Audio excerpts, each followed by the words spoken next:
You are watching Germantown Municipal Television, your source for everything Germantown.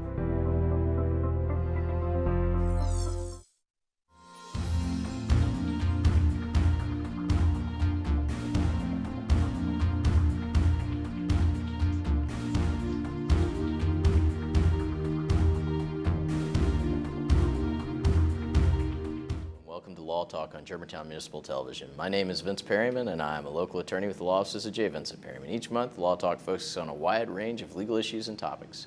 Today's show, our guest host, Neal Perryman, will be interviewing me about estate planning. Neal, thanks for coming on and interviewing me. Well, Vince, thank you for having me on your show to ask you questions.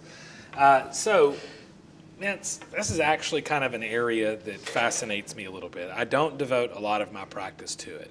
So, I'm going to be that person that walks in and says, hey, man, I need some help.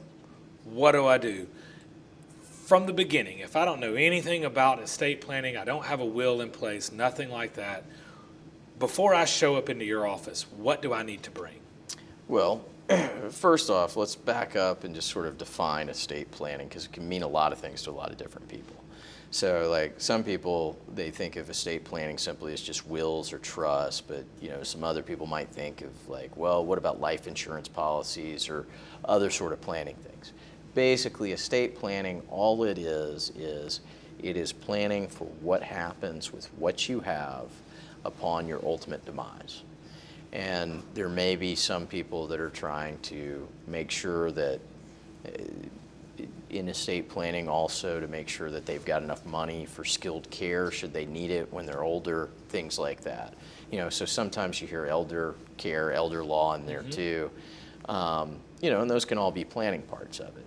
But for the purposes of this, when I talk about estate planning generally with most people, because we don't have, we've got an estate tax still, but with what the president has put it up to, you got to be a lord or lady to become subject to that, or own Microsoft, So it's one of those that most people are not going to have a taxable estate unless they hit a lottery or something like that. So there's really, we always tell folks that there's 4 documents that they need. One is a will, and what that does is it says, this is who I am, this is who I want to make responsible to make sure my wishes are carried out, and this is who I want to get my stuff. And you might put a provision in there too, if you had children, about who you'd want to be the guardian of your children should something happen to both parents. And it's not something that, a lot of people are like, well, there's some debate on whether or not the court would actually follow the guardianship provision, but you put it in there so people know. Because if they don't know you're dead, nobody's got a clue what your wishes were. So there's the will, then power of attorney for health care and a power of attorney for financial. Both these power of attorneys give somebody else the ability to step into your shoes, take care of your medical decisions or your financial decisions. Now, there is an interesting caveat with the power of attorney for health care in the state of Tennessee, because if you go to a funeral home to bury somebody, they will ask for the decedent's power of attorney for health care. And if you're an attorney with some knowledge, you're sitting there going, why are they asking for a document that ceased being in effect at the time the individual passed away? Right. Well, it's because our state legislature has created a statute in which it gives certain people priority as to what happens with your remains. The first priority on that list is whoever was your power of attorney for health care when you were alive. Okay. So if there's something you want done other than, or you think there's going to be some issue with your remains, then we might put a provision in there that says, hey, I want to be cremated, or I don't know, I want to be driven around my farm one last time, or taken down this river, or something, whatever. Sure. Just so that way they see it and they're aware of the wishes, and that. Then the power of attorney for financial, that's just somebody to handle your financial affairs, And then the 4th document is what people refer to as a living will. I call it advanced directives because it doesn't confuse people. What this is this says, do I want artificial nutrients, if I am unable to make decisions, do I want to be resuscitated? Do I want to have a feeding tube?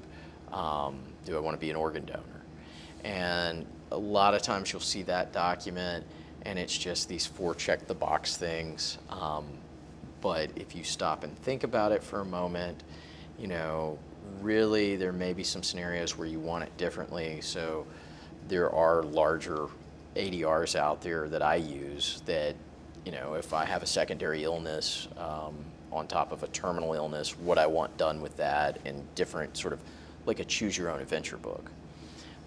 So those are the 4 that what these documents are doing is they are making it easier for the people you leave behind. So they know your wishes and there's not infighting and things of that nature. You know, now some people also like to have privacy, because with a will, that's public. It goes through probate, whether that's going to be in a chancery court or a probate court, depending on what county you're in. And also, you know, there are people that have property in multiple states or multiple countries. And for folks with that, they would have to do a probate in all of those locations. So for them, a revocable trust is appropriate. And with the revocable trust, it basically does the same thing as a will.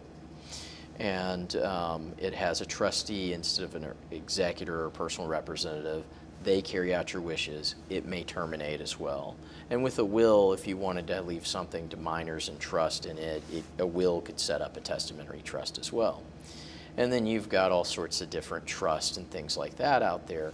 But those are the basics, and most people don't get, there's just not a whole lot to do with the with a lot of these fancy trusts and stuff. You know, when we had a lower estate tax, we used to do some family limited partnerships and things like that, and we had all this tax planning driving it, and we don't have that as much anymore. But you know, it's a, so what I tell people is these are the sort of documents that are out there that you can do.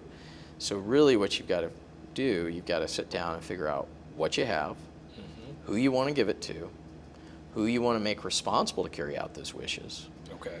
And then if you've got any concerns about litigious relatives or litigious in-laws, or you know, somebody's ability to manage their assets or funds, you know, those are things that we need to know. One thing that we always want to know who the kids are, if anybody's got any sort of special needs or is on SSI or any disability, because leaving an inheritance to them can mess things up, you know. And then also, if anybody's got any real property, we have them bring in the deeds on that, you know. So it's one of those that it's knowing what questions to ask of a person once they're coming in, and definitely if they've already got some estate planning documents, they need to bring those in too. So, let me ask you a quick question on that. Okay, I hear this pass outside of probate. What does that mean? okay, there are assets that are considered probate assets, and there are assets that would pass outside of probate due to a contractual provision. So such a life insurance is a great example. Life insurance is going to have a beneficiary on it, and that passes out of probate. And we're going to take a break, and when we come back, I'll give you a bunch more examples of what passes in and out of probate. Thank you. So when we return, we'll continue our discussion about estate planning. Please stay with us.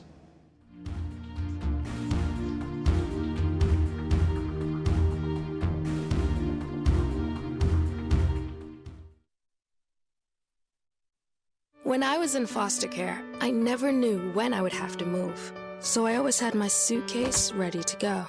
Then one day, I was adopted. My new parents opened their hearts and home to me. My parents cook my favorite breakfast for me every morning. My parents take me on trips I never thought I would go on. They gave me a home and an even better reason to use that suitcase. My parents aren't perfect, but they're perfect for me.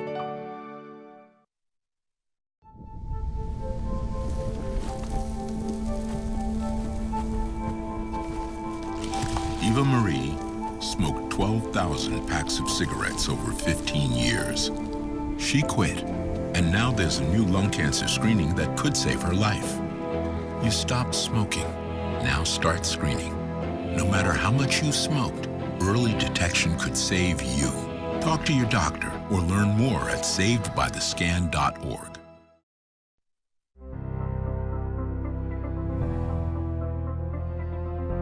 You are watching Germantown Municipal Television, your source for everything Germantown.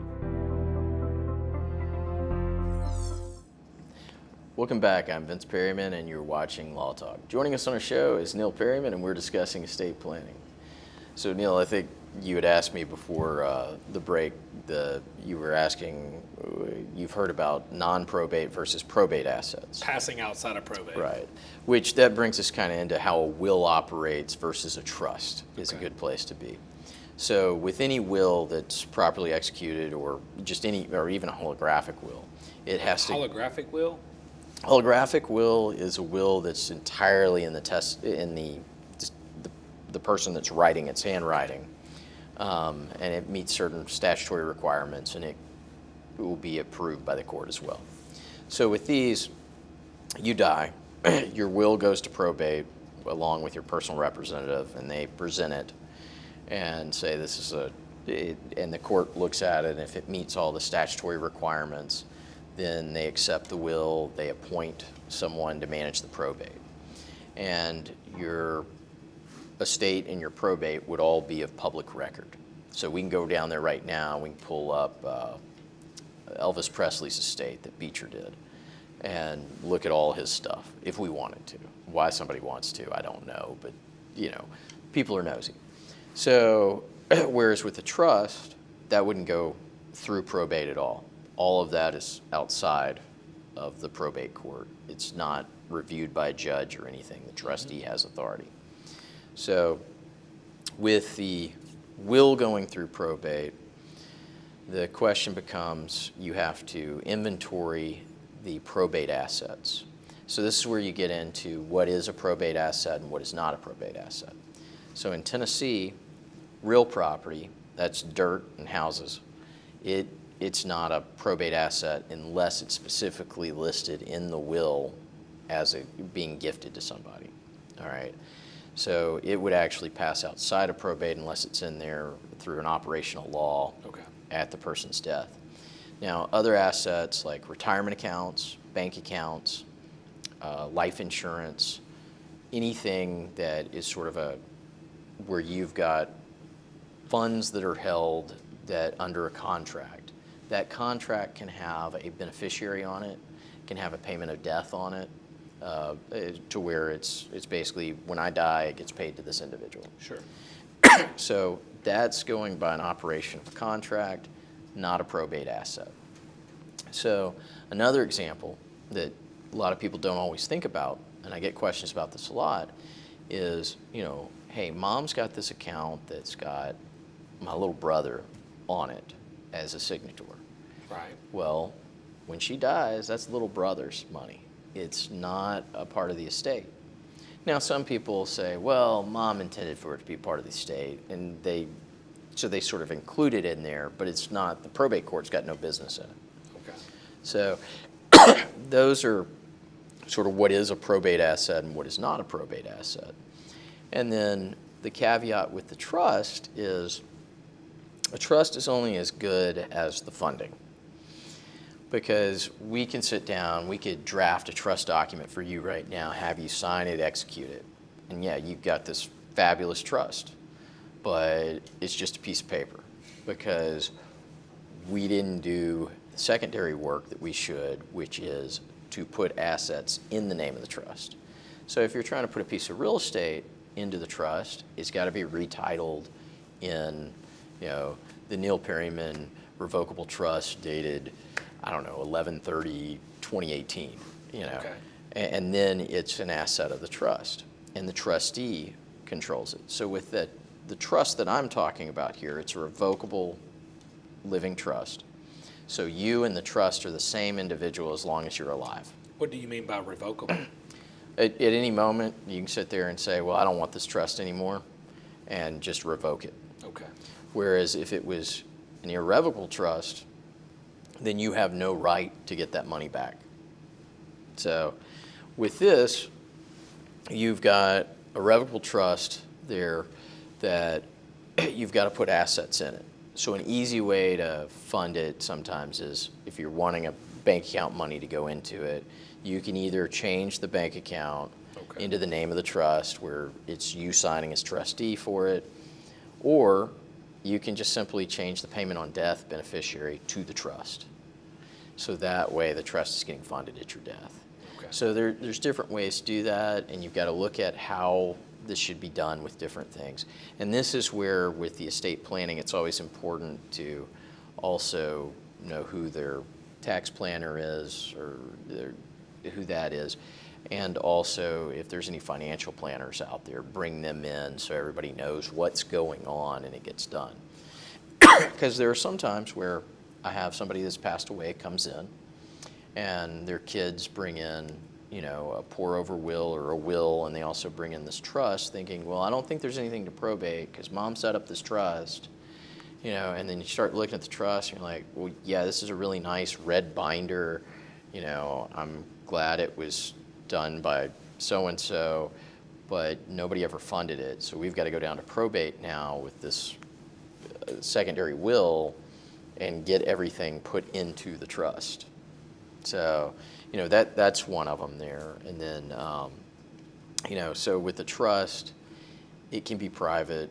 Also, there are provisions in a trust that it just makes it harder for somebody to come in and challenge a trust versus a will. Because with a will, you've already opened the probate, so it's already paid, so they're only having to pay a small fee. Or if the probate court doesn't, you know, basically says, oh, well, it's already open, so we won't charge a fee for you to file a petition to contest. You know, they may be able to go in and contest and create a big problem for you. Whereas with the trust, they got to pay the admission of the 360 or whatever, depending on what court they're going into. So it can back them off of that. You know, so that's sort of the difference between a trust and a will in there. And then you've got the distribution of your assets, how you do that. That's kind of where we will go next. And, you know, what you do when you've got minor beneficiaries or beneficiaries that are under disability. Because what you don't want to do is leave somebody something and you create a problem for them because they received it. So when we return, we'll talk more with Neal Perryman about estate planning.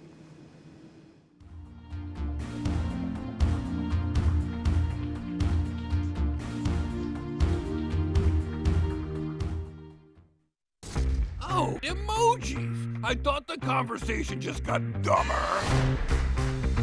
Ugh, internet trolls, just ignore them. I like you just the way you are. I believe in you! She's a hugger. Give her a squeeze. Help up the hand. Ah, there you go. Thanks, mate. You're killing it, Jane!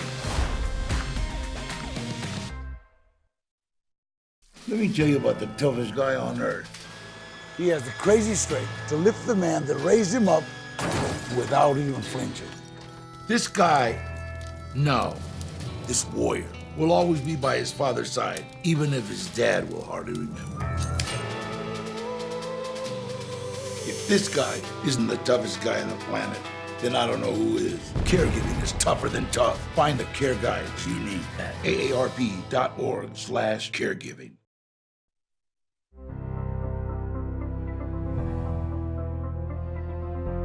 You are watching Germantown Municipal Television, your source for everything Germantown.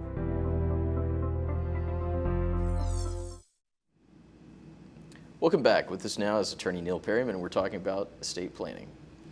So, Neal, I think I was covering what the difference between trust and will. And Yeah, I had a quick question for you. So, you know, I've kind of heard this thing, like if you had a trust that was drafted, you could fund it by clipping a $10 bill to it. And I don't know the truth to that. I mean, I know with like property and stuff like that, you're going to have to retitle it in the trust name. So I guess there's that question. And then another question that kind of came to me as you were talking is, if the trust is funded and then there's a pour-over provision in the will, does that pour over provision? Do you still have to probate that, or does it automatically pour over in the trust, or how does that work? Well, it depends. Okay, so first off, when the trust document's made, trust is created, so you can fund it with a $10 clip to it if you wanted to do that. But it's the whole thing of things have to be titled in the name of the trust for it to be in the trust. So the trust still exists, whether it's got the clip or whatever, because it's a document, okay? And now if you're in a different state, there's different requirements for what you've got to do with the trust there. So especially if there's real property in it in some states, it's got to be, a certificate of trust has to be filed with the register or whatever their equivalent of the register is. So there is that. So the whole thing with it is when we talk about pour-over wills, a pour-over will is your safety document when you've done a revocable trust. So this way, if you forgot to put anything in the trust, then the pour-over will generally is a very simple document that just says, hey, this is my personal representative. Neal Perryman is my personal representative. All items that I have or whatever should go into such and such trust dated da-da-da date. Right. So then what it does is it allows for the funding of the trust if it wasn't properly funded. So that's one caveat with it, because sometimes you see these where people paid an exorbitant amount for a trust and it just didn't get any funding done. My good friend Dave Swilley, he does a great job of funding trust, and he found this great niche in his practice because like the financial planners and the life insurance guys, all those guys, like he makes a point to reach out to them and just go the extra step to make sure everything got filled out very well. And that's created a great practice for him and a great referral source for him. We should all be Dave Swilley in the world, is really what we should be. But so there's that sort of portion of it. And then what are some other questions you've got? Well, okay, so earlier you spoke of special needs individuals, and that's something that's a little close to me because I have a special needs child. Mm-hmm. And I've heard of these special needs trusts that'll protect them, or more specifically, their income-based entitlements as they get older. So when do I need to set one up? What does it take to do? What does it help with? Those kind of questions. Right. So there's two times you kind of see special needs trust. One time is in estate planning. The other time is going to be outside of estate planning when there's been some sort of injury action in which an individual that is on disability that are receiving a lump sum payment from an injury action would stop their disability payments. So those are standalone special needs trust. And with those, you've got a couple of different varieties where it can be a pooled special needs trust or just a regular special needs trust. And the thing with it is those have a lot of restrictions on them because it's under another act. The ones that are in estate planning, a lot of times what you'll see with those provisions it's, hey, if anybody's receiving this gives the personal representative the ability to go set up one of the bigger special needs trusts if they need to. Okay. So it's a clause with flexibility in there, so that way nobody's losing their benefits, because the whole goal of estate planning normally is leaving a beneficiary something to better their lives. Right. And what we don't want to do is with a special needs individual that is dependent on making sure that they've got the benefits that are there to protect them. We don't want those loss of benefits. Right. So that's the provision there. And then the other thing when we talk about like children is a guardianship provision. And it's one of those, like, when we wouldn't have a guardianship provision in a trust, we would have it in the will, because that would be the public document. sometimes and this is the other thing, with a trust, sometimes you've got to give a copy to the bank or something like that. But what you do is a very simple certificate of trust, which is kind of like an affidavit that says, it was created on this date, this is the name of it, these are the trustees, here are the successor trustees, and you may have the beneficiaries listed in it. Interesting, something that comes up from my life in domestic and family law, that guardianship provision. What if you're in a circumstance where you have split homes and say dad remarried and wanted to make sure that stepmom or someone else had at least some custodial rights, perhaps not primary custodian, but some custodial rights? Would you put that into a will, and to your knowledge, would the court honor it? You can put it in the will. I don't think a court's going to honor it, because when you get into the family law sector, it's very clear statutorily as who's got rights. I've got, I've put stuff in provisions in there that we know they're not necessarily enforceable. But Sure. what we're doing is they're informative, and that way you're informing of what your wishes were. So hopefully, in the situation which you described, you've got this great co-parenting relationship, which, I have seen this with people before. I won't give last names, but Virginia and Dave, they're no longer together, but they live across from one another on a golf course. And they just got free-range kid going back and forth that they share. And their respective spouses or significant others are buddy-buddy, and I think they would keep them in their life. So hopefully you've got a good co-parenting situation like that. And, so that's the thing. Sometimes there's going to be provisions that you may put in there for comfort, but they're not necessarily enforceable.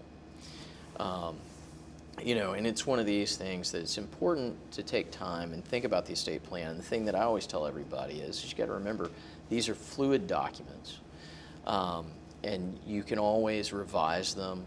You can always change them if something changes, because you may have a fiduciary in there that loses their mind or can't manage, get somebody in their life that suddenly they're blowing all their money. You won't want them to manage your estate.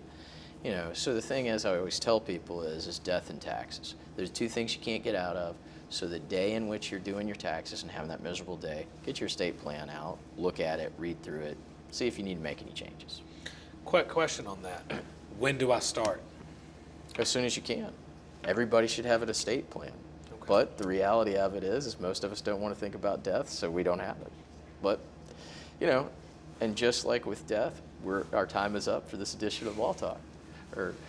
And I'd like to thank our guest for taking time out of his busy schedule and being with us and sharing his thoughts and insights. If you'd like any more information about Law Talk or any other program on Germantown Municipal Television, please refer to our website at www.gmtvonline.org. Thank you for joining us today, and be sure to join us next month for more legal topics. Until then, I'm Vince Perryman, and thank you for watching.